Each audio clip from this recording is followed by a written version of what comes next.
మనం జనరల్లీ ఫ్రంట్కి పఫ్ తీస్తాం కదా, ఈసారి అయితే నేను సైడ్కి తీసి టిక్టాక్తో ఇక్కడ సైడ్ చేశాను. అండ్ దెన్ మనం ఫ్రెంచ్ ప్లాంట్ పైనుండి వేస్తాం కదా, ఇప్పుడు సైడ్ ఫ్రెంచ్ ప్లాంట్ అయిపోతున్నాం. 3 ప్లేట్స్ తీయాలి.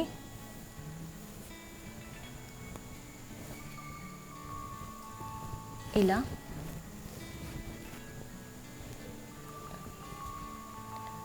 మ్యాక్సిమం చాలామందికి ఫ్రెంచ్ ప్లాంట్ రాదు, బట్ ఇలా ఉంటుంది, చాలా ఈజీ ఫ్రెంచ్ ప్లాంట్.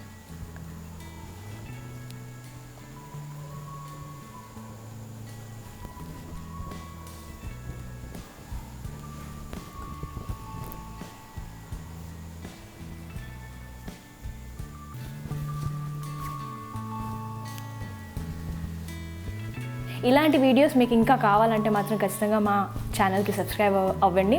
మా ఛానల్ సబ్స్క్రైబ్ చేసి మీ ఫ్రెండ్స్కి అయితే ఖచ్చితంగా షేర్ చేసుకోండి.